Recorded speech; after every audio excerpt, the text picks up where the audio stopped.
Hi guys, welcome back to my YouTube channel that is Swapna's tutorial. So ನೀವೇನೇ ನನ್ನ ಚಾನಲ್ಗೆ subscribe ಆಗಿಲ್ಲ ಅಂದರೆ ಪ್ಲೀಸ್ ಸಬ್ಸ್ಕ್ರೈಬ್ ಆಗಿ, ವೀಡಿಯೋಸ್ನ ಲೈಕ್ ಮಾಡಿ, ಶೇರ್ ಮಾಡಿ, ಹಾಗೆ ಕಮೆಂಟ್ ಮಾಡಿ. ಸೊ ಇವತ್ತು ನಾನು ಮಾಡ್ತಿರೋ ಸಬ್ಜೆಕ್ಟ್ ಯಾವುದು ಅಂದರೆ ಫೋರ್ತ್ ಸೆಮ್ BComನ ಕಾಸ್ಟಿಂಗ್ ಮೆಥಡ್ಸ್ ಅನ್ನೋ ಒಂದು ಸಬ್ಜೆಕ್ಟ್ನ ಎಕ್ಸ್ಪ್ಲೈನ್ ಮಾಡ್ತಿದ್ದೀನಿ. ಅದರಲ್ಲಿ ಆಪ್ರೇಟಿಂಗ್ ಕಾಸ್ಟಿಂಗ್ ಅನ್ನೋ ಒಂದು ಸಬ್ಜೆಕ್ಟ್ನ ಎಕ್ಸ್ಪ್ಲೈನ್ ಮಾಡ್ತಿದ್ದೀನಿ. ಓಕೆನಾ, ಅಂದರೆ ಚಾಪ್ಟರ್ನ ಎಕ್ಸ್ಪ್ಲೈನ್ ಮಾಡ್ತಿದ್ದೀನಿ.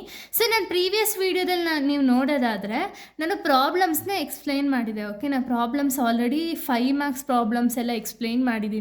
ಸೊ ಈ ಒಂದು ವಿಡಿಯೋದಲ್ಲಿ ನಾನು 14 ಮಾರ್ಕ್ಸ್ ಪ್ರಾಬ್ಲಮ್ನ ಎಕ್ಸ್ಪ್ಲೈನ್ ಮಾಡ್ತಿದ್ದೀನಿ. ಓಕೆನಾ, ರಿಲೇಟೆಡ್ ಟು ಆಪ್ರೇಟಿಂಗ್ ಕಾಸ್ಟಿಂಗಲ್ಲಿ ನಾವು 14 ಮಾರ್ಕ್ಸ್ ಪ್ರಾಬ್ಲಮ್ನ ಈ ಒಂದು ವಿಡಿಯೋದಲ್ಲಿ ನಾನು ಎಕ್ಸ್ಪ್ಲೈನ್ ಮಾಡ್ತಾ ಹೋಗ್ತೀನಿ. ಓಕೆನಾ, ಈಗ ನೀವು ಕ್ವಶನ್ನ ನೋಡೋದಾದರೆ ಏನಿದೆ ಕ್ವಶನಲ್ಲಿ ಅಂತ ಹೇಳಿ ಫಸ್ಟ್ ಇನ್ಫಾರ್ಮೇಷನ್ ಅನಾಲಿಸಿಸ್ ಅನ್ನೋದನ್ನ ಮಾಡಿ ಅದಾದಮೇಲೆ ನಾವು ಪ್ರಾಬ್ಲಮ್ ಅನ್ನೋದನ್ನ ಸಾಲ್ವ್ ಮಾಡೋದಕ್ಕೆ ಸ್ಟಾರ್ಟ್ ಮಾಡಬೇಕು. ಓಕೆನಾ, ಸೊ ನೋಡಿ ಇಲ್ಲಿ ಏನು ಇನ್ಫಾರ್ಮೇಷನ್ ನಮಗೆ ಕೊಟ್ಟಿದ್ದಾರೆ ಅಂದರೆ a transport company is running 4 buses between 2 cities. Okay, now covering the distance 60 km apart. The seating capacity of each buses is 60 passenger.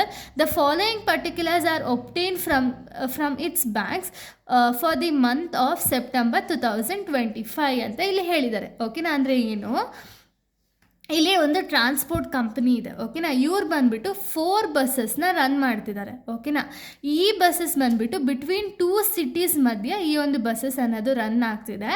So ಇಲ್ಲಿ ಎಷ್ಟು ಡಿಸ್ಟೆನ್ಸ್ನ ಕವರ್ ಮಾಡ್ತಿದ್ದಾರೆ ಅಂದರೆ 60 ಕಿಲೋಮೀಟರ್ಸ್ ಅಂತ ಇಲ್ಲಿ ಹೇಳಿದ್ದಾರೆ. 60 ಕಿಲೋಮೀಟರ್ಸ್ ಅಪಾರ್ಟ್ ಅಂದರೆ ಏನು ಅಂದರೆ 1 ಸೈಡ್ ಅಂತ ಹೇಳಿ ಅರ್ಥ. ಓಕೆನಾ, ಸೊ ಇಲ್ಲಿ ನೀವೇನು ಕ್ಯಾಲ್ಕುಲೇಟ್ ಮಾಡಬೇಕು, 2 ಸೈಡ್ಗೂ ಕ್ಯಾಲ್ಕುಲೇಟ್ ಮಾಡಬೇಕು. ಓಕೆನಾ, next seating capacity of each buses is 60 passenger. ಎಷ್ಟು ಪ್ಯಾಸೆಂಜರ್ ಸೀಟಿಂಗ್ ಕೆಪಾಸಿಟಿ ಇದೆ ಅಂದರೆ 60 ಪ್ಯಾಸೆಂಜರ್. ಅದಾದಮೇಲೆ the following particulars obtain for the month, complete ಮಂತ್ಗೆ ಒಬ್ಟೈನ್ಡ್ ಆಗಿದೆ. ಓಕೆನಾ, ನಂಬರ್ ಆಫ್ ಡೇಸ್ ಬಂದುಬಿಟ್ಟು ಸೆಪ್ಟೆಂಬರ್ 2025 ಅಂದರೆ ಸೆಪ್ಟೆಂಬರ್ ಮಂತಲ್ಲಿ ಎಷ್ಟು ಡೇಸ್ ಇದೆಯೋ ಅಷ್ಟು ಡೇಸ್ನ ನೀವು ತಗೋಬೇಕು. ಓಕೆನಾ, ನಂಬರ್ ಆಫ್ ಡೇಸ್ ಬಂದುಬಿಟ್ಟು ಎಷ್ಟು ಡೇಸ್ ಇದೆಯೋ ಅಷ್ಟು ತಗೋಬೇಕು.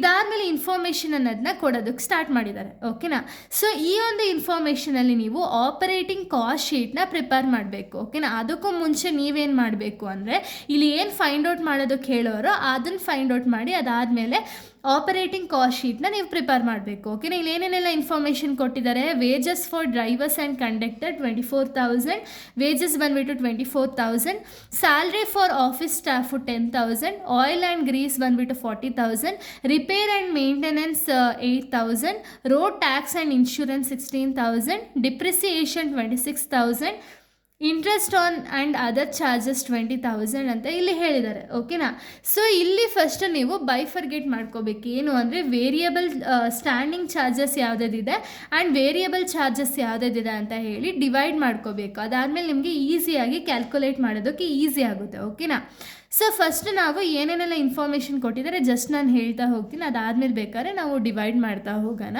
ಇದಾದಮೇಲೆ ಅವ್ರು ಏನು ಕೊಟ್ಟಿದ್ದಾರೆ ಇನ್ಫಾರ್ಮೇಷನ್ ಅಂದರೆ ಆ್ಯಕ್ಚುಯಲ್ ಪ್ಯಾಸೆಂಜರ್ ಕವರ್ಡ್ ಬಂದುಬಿಟ್ಟು 80% ಕೆಪಾಸಿಟಿ ಆ್ಯಕ್ಚುಯಲ್ ಪ್ಯಾಸೆಂಜರು. ಸೊ ಇಲ್ಲಿ ನೀವೇನು ಫೈಂಡ್ ಔಟ್ ಮಾಡಬೇಕು ಅಂದರೆ ಕಾಸ್ಟ್ ಪರ್ ಪ್ಯಾಸೆಂಜರ್ ಕಿಲೋಮೀಟರ್ನ ಫೈಂಡ್ ಔಟ್ ಮಾಡಬೇಕು. ಇದ್ರ ಜೊತೆಗೆ ಆಪರೇಟಿಂಗ್ ಕಾಸ್ಟ್ ಶೀಟ್ನ ಫೈಂಡ್ ಔಟ್ ಮಾಡಬೇಕು. ಹಾಗೆ ಇಲ್ಲಿ ನಮ್ಗೆ ಏನೇನೆಲ್ಲ ಇನ್ಫಾರ್ಮೇಷನ್ ಕೊಟ್ಟಿದ್ದಾರೋ ಆ ಬೇಸಿಸ್ ಮೇಲೆ ನೀವು ಟ್ರಾನ್ಸ್ಪೋರ್ಟ್ ಕಾಸ್ಟಿಂಗ್ ಏನಿದೆಯಲ್ಲ ಅದನ್ನು ಕೂಡ ಫೈಂಡ್ ಔಟ್ ಮಾಡಬೇಕು. ಓಕೆನಾ, ನಮಗೆ ಕೊಟ್ಟಿರೋ ಇನ್ಫಾರ್ಮೇಷನ್ ಇಷ್ಟೇ. ಇವಾಗ ನಾವು ಫಸ್ಟು ಟ್ರಾನ್ಸ್ಪೋರ್ಟ್ ಕಾಸ್ಟಿಂಗಿಗೆ ಏನೇನೆಲ್ಲ ಫಾರ್ಮುಲಾಸ್ ಇದೆಯೋ ಆ ಫಾರ್ಮುಲಾಸ್ನ ಅಪ್ಲಿಕೇಬಲ್ ಮಾಡಿ ಅದನ್ನ ಪ್ರಾಬ್ಲಮ್ನ ಸಾಲ್ವ್ ಮಾಡಿದ್ಮೇಲೆ ಆಪರೇಟಿಂಗ್ ಕಾಸ್ಟ್ ಶೀಟ್ನ ಸಾಲ್ವ್ ಮಾಡೋಣ. ಓಕೆನಾ, ಸೊ ನೋಡಿ ಫಸ್ಟ್ ನೀವೇನು ಫೈಂಡ್ ಔಟ್ ಮಾಡಬೇಕು ಅಂದರೆ ಟೋಟಲ್ ಕಿಲೋಮೀಟರ್ನ ಫೈಂಡ್ ಔಟ್ ಮಾಡಬೇಕು. ಓಕೆನಾ, ಟೋಟಲ್ ಕಿಲೋಮೀಟರ್ನ ಯಾವ ರೀತಿ ಫೈಂಡ್ ಔಟ್ ಮಾಡ್ತೀರಾ, ಇದಕ್ಕೆ ಒಂದು ಫಾರ್ಮುಲಾ ಇದೆ. ಏನು ಅಂದರೆ number of buses into distance into number of days into number of trips ಮಾಡಿದಾಗ ನಿಮಗೆ ಟೋಟಲ್ ಕಿಲೋಮೀಟರ್ ಎಷ್ಟು ಟ್ರಾವೆಲ್ ಆಗಿದೆ ಅಂತ ಹೇಳಿ ಗೊತ್ತಾಗುತ್ತೆ. ಓಕೆನಾ, ಸೊ ಇವಾಗ ಕ್ವಶನಲ್ಲಿ ನೋಡಿ, ಕ್ವಶನಲ್ಲಿ ಏನೇನೆಲ್ಲ ಇನ್ಫಾರ್ಮೇಷನ್ ಕೊಟ್ಟಿದ್ದಾರೋ ಅದನ್ನು ನೀವು ತಗೊಳ್ತಾ ಹೋಗಬೇಕು. ಓಕೆನಾ, ಸೊ ಇಲ್ಲಿ ನೋಡಿ ನಂಬರ್ ಆಫ್ ಬಸ್ಸಸ್ ಅವರೇ ಹೇಳಿದ್ದಾರೆ 4 ಬಸ್ಸಸ್ ಅಂತ ಹೇಳಿ, ಆ್ಯಸ್ ಇಟ್ ಈಸ್ 4ನ ಹಾಕೊಳ್ಳೋಣ. ಓಕೆನಾ, ಇಂಟು ಡಿಸ್ಟೆನ್ಸ್ ಎಷ್ಟು ಹೇಳಿರೋದು ಇಲ್ಲಿ ನೋಡಿ 60 ಕಿಲೋಮೀಟರ್ಸ್ ಅಪಾರ್ಟ್ ಅಂತ ಇಲ್ಲಿ ಹೇಳಿದ್ದಾರೆ. 60 ಕಿಲೋಮೀಟರ್ಸ್ ಅಪಾರ್ಟ್ ಅಂದರೆ ಏನು, 1 ಸೈಡ್ ಅಂತ ಹೇಳಿ 60 ಇಂಟು 2 ಮಾಡ್ಕೋಬೇಕು. ಯಾಕೆಂದರೆ 2 ಸೈಡು ನಾವು ಕನ್ಸಿಡರ್ ಮಾಡ್ಕೋಬೇಕು. ಸೊ 60 ಇಂಟು 2 ಮಾಡಿದಾಗ 120 ಬರುತ್ತೆ. Into number of days. So number of days ಎಷ್ಟು ಹೇಳಿದ್ದಾರೆ ಇಲ್ಲಿ, September complete September month full ಅಂತ ಇಲ್ಲಿ ಹೇಳಿದ್ದಾರೆ. ಸೊ ಸೆಪ್ಟೆಂಬರಲ್ಲಿ ಎಷ್ಟು ಡೇಸ್ ಇದೆ 30 ಇಂಟು ನಂಬರ್ ಆಫ್ ಟ್ರಿಪ್ಸ್ ಎಷ್ಟಾಗಿದೆ ಅಂತ ಇಲ್ಲಿ ಎಲ್ಲೂ ಇನ್ಫಾರ್ಮೇಷನ್ ನಮಗೆ ಕೊಟ್ಟಿಲ್ಲ. ಓಕೆನಾ, ಇಷ್ಟನ್ನೇ ನೀವು ಕ್ಯಾಲ್ಕುಲೇಟ್ ಮಾಡಬೇಕಾಗುತ್ತೆ. 4 × 120 × 30 ಮಾಡಿದಾಗ ನಿಮಗೆ ಟೋಟಲ್ ಕಿಲೋಮೀಟರ್ ಬಂದುಬಿಟ್ಟು 14,400 ಕಿಲೋಮೀಟರ್ಸ್ ಬರುತ್ತೆ. ಓಕೆನಾ, ಇದು ಟೋಟಲ್ ಕಿಲೋಮೀಟರ್. ಇವಾಗ ನೀವೇನು ಮಾಡಬೇಕು, ಟೋಟಲ್ ಪ್ಯಾಸೆಂಜರ್ ಕಿಲೋಮೀಟರ್ನು ಕೂಡ ನೀವು ಫೈಂಡ್ ಔಟ್ ಮಾಡಬೇಕು. ಓಕೆನಾ, ಇದ್ರ ಫಾರ್ಮುಲಾ ಏನಿದೆ, total kilometre into seating capacity into actual ಕೆಪಾಸಿಟಿನ ನೀವು ಮಲ್ಟಿಪ್ಲೈ ಮಾಡಬೇಕು. ಓಕೆನಾ, ಇಲ್ಲಿ ಟೋಟಲ್ ಕಿಲೋಮೀಟರ್ ಆಲ್ರೆಡಿ ನಾವು ಫೈಂಡ್ ಔಟ್ ಮಾಡಿದ್ದೀವಿ, 14,400 ಇಂಟು ಸೀಟಿಂಗ್ ಕೆಪಾಸಿಟಿ ಎಷ್ಟಿದೆ ಇಲ್ಲೇ ಕೊಟ್ಟಿದ್ದಾರೆ ನೋಡಿ ಕ್ವಶನಲ್ಲಿ, 60 ಪ್ಯಾಸೆಂಜರ್ ಅಂತ ಹೇಳಿ ಕೊಟ್ಟಿದ್ದಾರೆ, ಇಂಟು 60 ಇಂಟು ಆ್ಯಕ್ಚುಯಲ್ ಕೆಪಾಸಿಟಿ ಬಂದುಬಿಟ್ಟು ಯಾವಾಗಲೂ ಪರ್ಸೆಂಟೇಜಲ್ಲಿರುತ್ತೆ. ಸೊ ನೋಡಿ, ಆ್ಯಕ್ಚುಯಲ್ ಪ್ಯಾಸೆಂಜರ್ ಕವರ್ಡ್ 80% ಅಂತ ಹೇಳಿದ್ದಾರೆ, ಇಂಟು 80% ಮಾಡಿದಾಗ ನಿಮಗೆ ಟೋಟಲ್ ಪ್ಯಾಸೆಂಜರ್ ಕಿಲೋಮೀಟರ್ ಬಂದುಬಿಟ್ಟು 6,91,200 ಬರುತ್ತೆ. ಓಕೆ, ಇದು ಕ್ಯಾಲ್ಕುಲೇಟ್ ಮಾಡಿದ ಮೇಲೆ ನೀವು ಆಪ್ರೇಟಿಂಗ್ ಕಾಸ್ಟ್ನ ಕ್ಯಾಲ್ಕುಲೇಟ್ ಮಾಡಬೇಕು. ಯಾಕೆ ಅಂದರೆ ಇದು ಕ್ಯಾಲ್ಕುಲೇಟ್ ಮಾಡಿಲ್ಲ ಅಂದರೆ ನಮಗೆ ಇಲ್ಲಿ ಪರ್ ಪ್ಯಾಸೆಂಜರ್ಗೆ ಎಷ್ಟು ಅಂತ ಹೇಳಿ ನಾವು ಫೈಂಡ್ ಔಟ್ ಮಾಡಬೇಕು, ಅದನ್ನು ಕ್ಯಾಲ್ಕುಲೇಟ್ ಮಾಡೋದಕ್ಕಾಗಲ್ಲ. ಓಕೆನಾ, ಸೊ ಈ ಟೋಟಲ್ ಪ್ಯಾಸೆಂಜರ್ ಕಿಲೋಮೀಟರ್ನ ಫೈಂಡ್ ಔಟ್ ಮಾಡಿದ ಮೇಲೆ ಇವಾಗ ಆಪ್ರೇಟಿಂಗ್ ಕಾಸ್ಟ್ ಶೀಟ್ನ ಪ್ರಿಪೇರ್ ಮಾಡಬೇಕು. ಆಪ್ರೇಟಿಂಗ್ ಕಾಸ್ಟ್ ಶೀಟ್ನ ನಾವು ಪ್ರಿಪೇರ್ ಮಾಡಬೇಕಾದ್ರೆ ಈ ಇನ್ಫಾರ್ಮೇಷನ್ನ ನೋಡಬೇಕು. ಓಕೆನಾ, ಈ ಇನ್ಫಾರ್ಮೇಷನ್ನ ನಾವು ಡಿವೈಡ್ ಮಾಡ್ತೀವಿ. ಒಂದು ಸ್ಟ್ಯಾಂಡಿಂಗ್ ಚಾರ್ಜಸ್ ಮತ್ತು ವೇರಿಯಬಲ್ ಚಾರ್ಜಸ್ ಅಂತ ಹೇಳಿ ಈ ಥರ ಡಿವೈಡ್ ಮಾಡ್ತಾ ಬರಿಬೇಕಾಗುತ್ತೆ. ಸೊ ಸ್ಟ್ಯಾಂಡಿಂಗ್ ಚಾರ್ಜ್ ಅಂದರೆ ಏನು ಅಂದರೆ ಇದು ಬಂದುಬಿಟ್ಟು ಫಿಕ್ಸ್ಡ್. ಓಕೆನಾ, ಫಿಕ್ಸಡ್ ಚಾರ್ಜಸ್ ಅಂತ ಹೇಳಿ, ವೆದರ್ ನೀವು ಕೆಲಸ ಮಾಡದೇ ಇರಿ ಇದು ಮಾತ್ರ ಫಿಕ್ಸ್ಡ್ ಆಗಿರುತ್ತೆ. ಬಟ್ ವೇರಿಯಬಲ್ ಚಾರ್ಜಸ್ ಬಂದುಬಿಟ್ಟು ನಾವು ಎಷ್ಟು ಡಿಸ್ಟೆನ್ಸ್ನ ಕವರ್ ಮಾಡ್ತೀವಿ ಅಥವಾ ಎಷ್ಟು ಡಿಸ್ಟೆನ್ಸ್ ಟ್ರಾವೆಲ್ ಮಾಡ್ತೀವಿ ಆ ಬೇಸಿಸ್ ಮೇಲೆ ಚೇಂಜಸ್ ಆಗ್ತಾ ಹೋಗುತ್ತೆ. ಅದನ್ನು ನಾವು ವೇರಿಯಬಲ್ ಚಾರ್ಜಸ್ ಅಂತ ಹೇಳಿ ಕರಿತೀವಿ. ಓಕೆನಾ, ಫಸ್ಟ್ ಇವಾಗ ನಾವು ಕ್ವಶನಲ್ಲಿ ಡಿವೈಡ್ ಮಾಡ್ತಾ ಹೋಗೋಣ, ಯಾವುದೆಲ್ಲ ಸ್ಟ್ಯಾಂಡರ್ಡ್ ಚಾರ್ಜಸ್ ಮತ್ತು ಯಾವುದೆಲ್ಲ ವೇರಿಯಬಲ್ ಚಾರ್ಜಸ್ ಅಂತ ಹೇಳಿ. ಸೊ ನೋಡಿ, ಇದು ಕ್ವಶನ್ ಅಲ್ವಾ, ಕ್ವಶನಲ್ಲಿ ನೀವು ನೋಡೋದಾದರೆ first wages for drivers and conductor ಅಂತ ಇಲ್ಲಿ ಹೇಳಿದ್ದಾರೆ. ಸೊ ವೇಜಸ್ ಬಂದುಬಿಟ್ಟು ವೇಜಸ್ ನಾವು ಕೊಡಬೇಕಾದ್ರೆ ಫ್ಯಾಕ್ಟ್ರಿಲಿ ಅಥವಾ ಎಲ್ಲರೂ ವೇಜಸ್ ನಾವು ಕೊಡಬೇಕಾದ್ರೆ ಇದು ಫಿಕ್ಸ್ಡ್ ಇರಲ್ಲ. ಓಕೆನಾ, ಡ್ರೈವರ್ಸ್ಗೆ ಮತ್ತು ಕಂಡಕ್ಟರ್ಸ್ಗೆ ಎಷ್ಟು ಡಿಸ್ಟೆನ್ಸ್ ಅವ್ರು ಟ್ರಾವೆಲ್ ಮಾಡ್ತಾರೋ ಆ ಬೇಸಿಸ್ ಮೇಲೆ ಕೊಡೋದ್ರಿಂದ ಇದೇನಾಗುತ್ತೆ, ವೇರಿಯಬಲ್ ಚಾರ್ಜಸ್ ಆಗುತ್ತೆ. ಓಕೆನಾ, ನೆಕ್ಸ್ಟ್ ನೋಡಿ, salary for office staff, salary ಬಂದುಬಿಟ್ಟು ಫಿಕ್ಸ್ಡ್. ಓಕೆನಾ, ಆಫೀಸ್ ಸ್ಟಾಫ್ಗೆ, ಸೊ ಅದಕ್ಕೆ ಇದು ಸ್ಟ್ಯಾಂಡಿಂಗ್ ಚಾರ್ಜಸ್ ಆಗುತ್ತೆ. ನೆಕ್ಸ್ಟು ಆಯಿಲ್ ಆ್ಯಂಡ್ ಗ್ರೀಸ್ ಬಂದುಬಿಟ್ಟು ಕಿಲೋಮೀಟರ್ಸ್ ಬೇಸಿಸ್ ಮೇಲೆ ಚೇಂಜಸ್ ಅನ್ನೋದು ಆಗ್ತಾ ಹೋಗುತ್ತೆ. ಸೊ ಅದಕ್ಕೆ ಇದೇನಾಗುತ್ತೆ, ವೇರಿಯಬಲ್ ಚಾರ್ಜಸ್ ಆಗುತ್ತೆ. ಓಕೆನಾ, next repair and maintenance fees, ಇದು ಕೂಡ ಚೇಂಜಸ್ ಆಗ್ತಾ ಹೋಗುತ್ತೆ. ಸೊ ಅದಕ್ಕೆ ಇದೇನಾಗುತ್ತೆ, ವೇರಿಯಬಲ್ ಚಾರ್ಜಸ್ ಆಗುತ್ತೆ. Road taxes and insurance, road tax insurance ನೀವು ಯಾವಾಗಲೂ ಪೇ ಮಾಡಲೇಬೇಕು. ಸೊ ಅದಕ್ಕೆ ಇದೇನಾಗುತ್ತೆ, ಸ್ಟ್ಯಾಂಡಿಂಗ್ ಚಾರ್ಜ್ ಆಗುತ್ತೆ. ನೆಕ್ಸ್ಟ್ ಡಿಪ್ರಿಸಿಯೇಷನ್ ಪ್ರತಿ ಸತಿ ಹಾಗೆ ಆಗುತ್ತಾ, ಆ್ಯಂಡ್ ಪ್ರತಿ ಸತಿ ಸೇಮ್ ನಮಗೆ ಅಸಂಪ್ಷನಲ್ಲಿರೋ ರೀತಿಯೇ ಆಗುತ್ತಾ. ಸೊ ಅದಕ್ಕೆ ಇದು ಕೂಡ ಸ್ಟ್ಯಾಂಡಿಂಗ್ ಚಾರ್ಜ್ ಆಗುತ್ತೆ. Interest and other charges, interest ಕೂಡ ನೀವು ಪೇ ಮಾಡಬೇಕು. ಸೊ ಅದಕ್ಕೆ ಇದೂ ಕೂಡ ಸ್ಟ್ಯಾಂಡಿಂಗ್ ಚಾರ್ಜಸ್ ಆಗುತ್ತೆ. ಓಕೆನಾ, ಇವಾಗ ನಾವು ಡಿವೈಡ್ ಮಾಡಿದ್ಮೇಲೆ ನೀವೇನು ಮಾಡಬೇಕು ಅಂದರೆ, ಸೊ ನೋಡಿ, ಡಿವೈಡ್ ಮಾಡಿದ್ಮೇಲೆ ಈ ರೀತಿ ಕಾಲಮ್ಸ್ನ ನೀವು ಹಾಕ್ಕೋಬೇಕು. ಓಕೆನಾ, ಈ ರೀತಿ ಕಾಲಮ್ಸ್ನ ಹಾಕ್ಕೊಂಡು ನೋಡಿ, ಫಸ್ಟಲ್ಲಿ ನೀವು ಆಪ್ರೇಟಿಂಗ್ ಕಾಸ್ಟ್ ಶೀಟ್ ಅಂತ ಹೇಳಿ ಹಾಕ್ಕೊಳ್ತೀರಾ. ಅದಾದಮೇಲೆ ಪರ್ಟಿಕ್ಯುಲರ್ಸ್, ರುಪೀಸ್ ಮತ್ತು ಪರ್ ಪ್ಯಾಸೆಂಜರ್ನ ಹಾಕ್ಕೊಳ್ತೀರಾ. ಓಕೆನಾ, ಸೊ ಇವಾಗ ನೀವೇನು ಮಾಡಬೇಕು ಫಸ್ಟು ಅಂದರೆ, ಸ್ಟ್ಯಾಂಡಿಂಗ್ ಚಾರ್ಜ್ ಮತ್ತು ವೇರಿಯಬಲ್ ಚಾರ್ಜ್ ಏನು ನೀವು ಆಲ್ರೆಡಿ ಡಿಸ್ಟ್ರಿಬ್ಯೂಟ್ ಮಾಡಿರ್ತೀರಲ್ಲ, ಅಂದರೆ ಆಲ್ರೆಡಿ ಬೈಫರ್ಗೇಟ್ ಮಾಡಿರ್ತೀರಲ್ಲ, ಅದನ್ನು ಆ್ಯಸ್ ಇಟ್ ಈಸ್ ಬರೆಯೋಣ. ಓಕೆನಾ, ಸ್ಟ್ಯಾಂಡಿಂಗ್ ಚಾರ್ಜಸಲ್ಲಿ ಏನೇನಿದೆ, ಫಸ್ಟು ರುಪೀಸ್ ಕಾಲಮಲ್ಲಿ ಹೆಂಗಿತ್ತು ಹಂಗೆ ಬರ್ಕೊ ಹೋಗೋಣ. ಬಟ್ ಏನು ಅಂದರೆ ಇಲ್ಲಿ ಸ್ಟ್ಯಾಂಡಿಂಗ್ ಚಾರ್ಜ್ನ ಎ ಅಂತ ಕನ್ಸಿಡರ್ ಮಾಡಿದ್ದೀನಿ, ವೇರಿಯಬಲ್ ಚಾರ್ಜ್ನ ಬಿ ಅಂತ ಕನ್ಸಿಡರ್ ಮಾಡಿದ್ದೀನಿ. ಅಕಸ್ಮಾತ್ ಇಲ್ಲ ನನಗೆ ಟೋಟಲ್ ಎ ಬಿ ಕನ್ಫ್ಯೂಸ್ ಆಗುತ್ತೆ ಅಂದರೆ ಡೈರೆಕ್ಟಾಗಿ ನೀವು ಟೋಟಲ್ನ ಮಾಡ್ಕೋಬೋದು, ಎ ಬಿ ಹಾಕೋ ಅವಶ್ಯಕತೆ ಇರಲ್ಲ. ಇಲ್ಲ ಅಂದರೆ ಎ ಬಿ ಹಾಕೋದ್ರೆ ನೀವು ಇಷ್ಟನ್ನೇ ಒಂದು ಸತಿ ಟೋಟಲ್ ಮಾಡ್ತೀರಾ, ಆಮೇಲೆ ಅದನ್ನೇ ಇನ್ನೊಂದು ಸತಿ ಟೋಟಲ್ ಮಾಡ್ತೀರಾ, ಎರಡನ್ನೂ ಆ್ಯಡ್ ಮಾಡಿ ಟೋಟಲ್ ಎ ಆ್ಯಂಡ್ ಬಿನ ಬರೀತೀರಾ. ಓಕೆನಾ, ಅಷ್ಟೇ ಡಿಫ್ರೆನ್ಸ್ ಏನೂ ಇಲ್ಲ. ಫಸ್ಟ್ ಸ್ಟ್ಯಾಂಡಿಂಗ್ ಚಾರ್ಜಸಲ್ಲಿ ಏನೇನಿದೆ ಅದನ್ನು ಆ್ಯಸ್ ಇಟ್ ಈಸ್ ಬರೆಯೋಣ.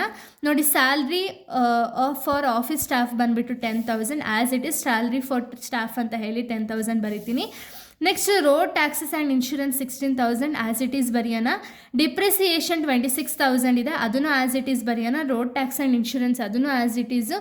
ನೆಕ್ಸ್ಟು ಇನ್ನು ಯಾವುದಿದೆ, ಇಂಟ್ರೆಸ್ಟ್ ಆ್ಯಂಡ್ ಅದರ್ ಚಾರ್ಜ್ 20,000 ಇದೆ, ಅದನ್ನು ಆ್ಯಸ್ ಇಟ್ ಈಸ್ ಬರೆಯೋಣ. ಓಕೆನಾ, ಇದನ್ನು ಬಿಡಿ, ಇದನ್ನು ಇನ್ನೂ ನಾನು ಎಕ್ಸ್ಪ್ಲೇನ್ ಮಾಡಿಲ್ಲ. ಓಕೆನಾ, ಇದಾದಮೇಲೆ ಟೋಟಲ್ ಎನ ತೊಗೊಳ್ತೀವಿ. ಟೋಟಲ್ ಎ ಯಾವ ರೀತಿ ಅಂದರೆ ಇಷ್ಟನ್ನು ಆ್ಯಡ್ ಮಾಡಿದಾಗ ನಮಗೆ 72,000 ಬರುತ್ತೆ ನೋಡಿ.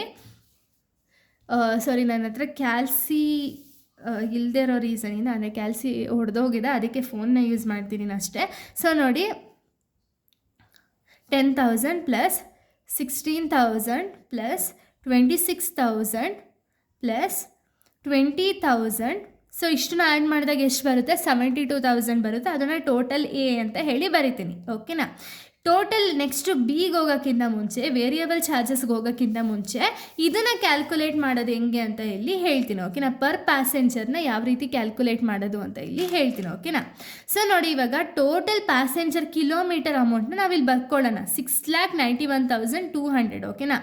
ಇದನ್ನು ಬರ್ಕೊಂಡ್ರೆ ಏನಾಗುತ್ತೆ ಅಂದರೆ ನಿಮಗೆ ರೆಫರೆನ್ಸ್ಗೆ ಈಸಿ ಆಗುತ್ತೆ ಅಂತ ಹೇಳಿ. ಸೊ ಇದಾದಮೇಲೆ ನಾವು ಹೆಂಗೆ ಕ್ಯಾಲ್ಕುಲೇಟ್ ಮಾಡಬೇಕು ಅಂದರೆ, ನಮ್ಮ ಹತ್ರ ಇವಾಗ ಫಸ್ಟ್ ಅಮೌಂಟ್ನ ತೊಗೊಳ್ಳೋಣ. 10,000 ಏನಿದೆಯಲ್ಲ, 10,000 ಡಿವೈಡೆಡ್ ಬೈ 6,91,200 ಮಾಡಿಕೊಂಡಾಗ ಈ ಅಮೌಂಟ್ ಬರುತ್ತೆ. ಅದೇ ರೀತಿ ಪ್ರತಿಯೊಂದಕ್ಕೂ ಕೂಡ ನೀವು ಡಿವೈಡ್ ಮಾಡ್ತಾ ಹೋಗಬೇಕು ಟೋಟಲ್ ಅಮೌಂಟಿಂದ. ನೋಡ್ಕೊಳ್ಳಿ, 10,000 ಡಿವೈಡೆಡ್ ಬೈ 6,91,200. ಓಕೆನಾ? ಮಾಡ್ಕೊಂಡಾಗ ಎಷ್ಟು ಬಂತು? 0.01446 ಅಂತ ಬಂದಿದೆಯಲ್ಲ, ಇದರಲ್ಲಿ ಬರೀ 4 ಡಿಜಿಟ್ ಮಾತ್ರ ತೊಗೊಳ್ಳಿ ಸಾಕು. ಓಕೆನಾ? 0.014 ತೊಗೊಂಡ್ರೆ ಸಾಕು. ಅದೇ ರೀತಿ ನೆಕ್ಸ್ಟಿಗೂ ಕ್ಯಾಲ್ಕುಲೇಟ್ ಮಾಡೋಣ. ನೆಕ್ಸ್ಟ್ ಎಷ್ಟಿದೆ ಅಮೌಂಟ್ ನಮ್ಮ ಹತ್ರ? 16,000 ಅಲ್ವಾ? 16,000 ಡಿವೈಡೆಡ್ ಬೈ 6,91,200 ಮಾಡಿದಾಗ ನಿಮಗೆ ಎಷ್ಟು ಅಮೌಂಟ್ ಬರುತ್ತೆ? 0.023 ಬರುತ್ತೆ. ಆ್ಯಸ್ ಇಟ್ ಈಸ್ ಇದನ್ನು ಕೂಡ ಬರೆಯೋಣ. ಓಕೆನಾ? ನೆಕ್ಸ್ಟ್ ಅದೇ ರೀತಿ ನೆಕ್ಸ್ಟ್ ಅಮೌಂಟ್ ಎಷ್ಟಿದೆ? 26,000 ಅಲ್ವಾ? 26,000 ಡಿವೈಡೆಡ್ ಬೈ 6,91,200 ಮಾಡಿಕೊಂಡಾಗ 0.037 ಬರುತ್ತೆ. ಅದನ್ನು ಆ್ಯಸ್ ಇಟ್ ಈಸ್ ಬರೆಯೋಣ. ಇದೇ ರೀತಿ ಪ್ರತಿಯೊಂದಕ್ಕೂ ಬರಿಬೇಕು. ಪ್ರತಿಯೊಂದಕ್ಕೂ ಬರೆದ ಮೇಲೆ ಟೋಟಲ್ ಮಾಡ್ಕೋಬೇಕು. ನೋಡಿ, ಇಲ್ಲಿ ಎಷ್ಟಿದೆ? 0.014 ಪ್ಲಸ್ 0.023 ಪ್ಲಸ್ 0.037 ಪ್ಲಸ್ 0.028. ಓಕೆನಾ? ಇಷ್ಟು ಆ್ಯಡ್ ಮಾಡಿದಾಗ ಎಷ್ಟು ಬಂತು? 0.102 ಬಂತು. ಅದನ್ನು ಆ್ಯಸ್ ಇಟ್ ಈಸ್ ಟೋಟಲಲ್ಲಿ ಬರೆಯೋಣ. ಓಕೆನಾ? ಸೊ ಇದನ್ನು ಒಂದು ಸತಿ ಇಲ್ಲಿ ನಾನು ಸಪ್ರೇಟಾಗಿ ಬರೆದಿರ್ತೀನಿ, ಯಾಕೆಂದರೆ ಮತ್ತೆ ಪೇಜ್ ಟರ್ನ್ ಮಾಡಬೇಕು. ಸೊ ನಿಮಗೆ ಕನ್ಫ್ಯೂಸ್ ಆಗಬಾರ್ದು ಅಂತ ಹೇಳಿ ಒಂದು ಕಡೆ ನಾನು ಈ ಅಮೌಂಟ್ನ ಬರೆದಿರ್ತೀನಿ. ಓಕೆನಾ? ಇದಾದಮೇಲೆ ನೆಕ್ಸ್ಟ್ ನೀವೇನು ಮಾಡಬೇಕು? ವೇರಿಯಬಲ್ ಚಾರ್ಜಸ್ನ ತೊಗೋಬೇಕು. ಓಕೆನಾ? ವೇರಿಯಬಲ್ ಚಾರ್ಜಸ್ನ ತೊಗೋಬೇಕಾದ್ರೆ ನೀವೇನು ಮಾಡ್ತೀರಾ? ಆ್ಯಸ್ ಇಟ್ ಈಸ್ ಏನು ಇನ್ಫಾರ್ಮೇಷನ್ ಇದೆಯೋ ಅದನ್ನು ಬರೆದು ಅಮೌಂಟ್ ಅನ್ನೋದನ್ನ ಹಾಕೋಣ. ಓಕೆನಾ? ಸೊ ನೋಡಿ, ಇನ್ನೇನೇನೆಲ್ಲ ಇನ್ಫಾರ್ಮೇಷನ್ ಇದೆ. ವೇಜಸ್ನ ಬಿಟ್ಟಿರೋ ವೇಜಸ್ನ ಬರೆಯೋಣ, 24,000 ಆ್ಯಸ್ ಇಟ್ ಈಸ್. ಇದಾದಮೇಲೆ ಡೀಸೆಲ್ ಇದೆ. ಸೊ ನೋಡಿ, ಆಯಿಲ್ ಆ್ಯಂಡ್ ಗ್ರೀಸ್ ಇದೆ 40,000, ಅದನ್ನು ಕೂಡ ಬರೆಯೋಣ. ನೆಕ್ಸ್ಟ್ ಇನ್ನೇನು ಇನ್ಫಾರ್ಮೇಷನ್ ಇದೆ ಅಂತ ಹೇಳಿ ನೋಡೋಣ. ರಿಪೇರ್ ಆ್ಯಂಡ್ ಮೇಂಟೆನೆನ್ಸ್ ಇದೆ 8,000, ಅದನ್ನು ಆ್ಯಸ್ ಇಟ್ ಈಸ್ ಬರೆಯೋಣ. ಇಷ್ಟೇ ಇನ್ಫಾರ್ಮೇಷನ್ ಇರೋದು. ಇಷ್ಟು ಇನ್ಫಾರ್ಮೇಷನ್ ಬರೆದ್ಮೇಲೆ ಇದನ್ನು ಟೋಟಲ್ ಮಾಡಿದಾಗ ನಿಮಗೆ 72,000 ಬರುತ್ತೆ. ಅದಾದಮೇಲೆ ನಾನು ಆವಾಗಲೇ ಹೇಳಿದ್ನಲ್ಲ ಯಾವ ರೀತಿ ಇದನ್ನು ಕ್ಯಾಲ್ಕುಲೇಟ್ ಮಾಡಬೇಕು ಅಂತ, ಅದೇ ರೀತಿ ಅಂದರೆ 24,000 ಡಿವೈಡೆಡ್ ಬೈ 6,91,200 ಮಾಡಿದಾಗ ನಿಮಗೆ 0.034 ಬರುತ್ತೆ. ನೆಕ್ಸ್ಟ್ 40,000 ಡಿವೈಡೆಡ್ ಬೈ 6,91,200 ಮಾಡಿಕೊಂಡಾಗ 0.0757 ಬರುತ್ತೆ. 8,000 ಡಿವೈಡೆಡ್ ಬೈ 6,91,200 ಮಾಡಿಕೊಂಡಾಗ 0.011 ಬರುತ್ತೆ. ಓಕೆನಾ? ಇಷ್ಟನ್ನು ಆ್ಯಡ್ ಮಾಡಿದಾಗ ನಿಮಗೆ 0.102 ಅನ್ನೋದು ಸಿಗುತ್ತೆ. ಓಕೆನಾ? ಇವಾಗ ನೀವೇನು ಮಾಡಬೇಕು ಅಂದರೆ, ಆಲ್ರೆಡಿ ಸ್ಟ್ಯಾಂಡಿಂಗ್ ಚಾರ್ಜಸ್ ಏನಿದೆಯಲ್ಲ ಅದ್ರ ಜೊತೆಗೆ ವೇರಿಯಬಲ್ ಚಾರ್ಜಸ್ನ ಆ್ಯಡ್ ಮಾಡಬೇಕು. ಓಕೆನಾ? ಸ್ಟ್ಯಾಂಡಿಂಗ್ ಚಾರ್ಜಸ್ ನಾನು ಒಂದು ಕಡೆ ಸಪ್ರೇಟಾಗಿ ಬರೆದಿದ್ನಲ್ಲ ನೋಡಿ, 72,000 0.102 ಇದೆ. ಸೊ ಇದು ಕೂಡ 72,000 0.102 ಇದೆ. ಎರಡನ್ನೂ ಆ್ಯಡ್ ಮಾಡಿದಾಗ 72 ಪ್ಲಸ್ 72 ಮಾಡಿದಾಗ 1,44,000 ಬರುತ್ತೆ. 0.102 ಪ್ಲಸ್ 0.102 ಆ್ಯಡ್ ಮಾಡಿದಾಗ 0.208 ಬರುತ್ತೆ. ಓಕೆನಾ? ಇದು ಫೈನಲ್ ಆನ್ಸರು. ಸೊ ಇವಾಗ ನಿಮ್ಗೆ ಇಲ್ಲಿ ಏನು ಹೇಳಿರೋದು ಅಂದರೆ ನೋಡಿ, calculate cost per passenger kilometre ಅಂತ ಇಲ್ಲಿ ಹೇಳಿರೋದು. ಓಕೆನಾ? Calculation of cost per passenger kilometre ಯಾವ ರೀತಿ ಕ್ಯಾಲ್ಕುಲೇಟ್ ಮಾಡೋದು ಅಂದರೆ, total operating cost divided by total passenger kilometre ಮಾಡಿದಾಗ ನಮ್ಗೆ ಇಲ್ಲಿ ಏನು ಅಮೌಂಟ್ ಬಂದಿದೆಯಲ್ಲ ಅಂದರೆ ಪಾಯಿಂಟ್ಸ್ ಲೆಕ್ಕದಲ್ಲಿ ಇದೇ ಅಮೌಂಟ್ ನಮ್ಗೆ ಆನ್ಸರಾಗಿ ಸಿಗಬೇಕು. ಅವಾಗ ಮಾತ್ರ ನಿಮ್ಮ ಆನ್ಸರ್ ಕರೆಕ್ಟು, ಇಲ್ಲ ಅಂದರೆ ತಪ್ಪು. ಓಕೆನಾ? ಸೊ ನೋಡಿ, ಟೋಟಲ್ ಆಪ್ರೇಟಿಂಗ್ ಕಾಸ್ಟ್ ಎಷ್ಟಿದೆ? 1,44,000 divided by total passenger kilometre. Already ನಾವು ಸಾಲ್ವ್ ಮಾಡಿದ್ವಲ್ಲ, 6,91,200. ಇವೆರಡನ್ನು ಡಿವೈಡ್ ಮಾಡಿದಾಗ ನಿಮಗೆ ಸಿಗೋ ಆನ್ಸರ್ ಎಷ್ಟು? 0.208 ಸಿಗುತ್ತೆ. ಓಕೆನಾ? ಇಲ್ಲಿ ಒಂದು ಸತಿ ಕ್ಯಾಲ್ಕುಲೇಟ್ ಮಾಡೋಣ ಕ್ಯಾಲ್ಕುಲೇಟ್ರಲ್ಲಿ. ಸೊ ನೋಡಿ, 1,44,000 ಡಿವೈಡೆಡ್ ಬೈ 6,91,200 ಮಾಡಿದಾಗ ನೋಡಿ 0.208 ಸಿಕ್ಕಿದೆ. ಅದೇ ಆನ್ಸರ್ ನಿಮಗೂ ಸಿಗಬೇಕು. ಓಕೆನಾ, ಇವಾಗ ಮಾತ್ರ ನಿಮ್ಮ ಒಂದು ಪ್ರಾಬ್ಲಮ್ ಅನ್ನೋದು ಕರೆಕ್ಟ್ ಇರುತ್ತೆ, ಇಲ್ಲಾಂದರೆ ರಾಂಗ್ ಆಗುತ್ತೆ. ಓಕೆನಾ, ಇದು 14 ಮಾರ್ಕ್ಸ್ದು ಫಸ್ಟ್ ಪ್ರಾಬ್ಲಮ್ ಆಗಿದೆ. ಅಂದರೆ ಇಲ್ಲಿ ಒಂದೊಂದು ಕೂಡ ಒಂದೊಂದು ರೀತಿ ಪ್ರಾಬ್ಲಮ್ಸ್ ಅನ್ನೋದು ಬರುತ್ತೆ. ಒಂದೊಂದು ಸತಿ ನೀವು ಈ ಟ್ರಾನ್ಸ್ಪೋರ್ಟ್ ಕಾಸ್ಟಿಂಗ್ನ ಮಾಡಿಬಿಟ್ಟೆ ಪ್ರಾಬ್ಲಮ್ ಅನ್ನೋದನ್ನ ಸಾಲ್ವ್ ಮಾಡಬೇಕು, ಅಥವಾ ಒಂದೊಂದು ಸತಿ ಡೆಪ್ರಿಸಿಯೇಷನ್ನ ಕ್ಯಾಲ್ಕುಲೇಷನ್ ಅನ್ನೋದಿರುತ್ತೆ. ಈ ರೀತಿ ಪ್ರತಿಯೊಂದು ಪ್ರಾಬ್ಲಮ್ಗೂ ಒಂದೊಂದು ಸ್ವಲ್ಪ ಡಿಫ್ರೆನ್ಸ್ ಅನ್ನೋದಿರುತ್ತೆ. ಬಟ್ ಎಲ್ಲನೂ ಕೂಡ ತುಂಬ ಈಸಿ ಇದೆ. ಓಕೆನಾ, ಸೊ ಇಲ್ಲಿಗೆ ಈ ಪ್ರಾಬ್ಲಮ್ ಅನ್ನೋದು ಮುಗಿಯುತ್ತೆ. ನೆಕ್ಸ್ಟ್ ವೀಡಿಯೋದಲ್ಲಿ ನಾನು ಇದೇ ರೀತಿ ಬೇರೆ ಪ್ರಾಬ್ಲಮ್ನ ಎಕ್ಸ್ಪ್ಲೈನ್ ಮಾಡ್ತೀನಿ. So thank you guys, thanks for watching.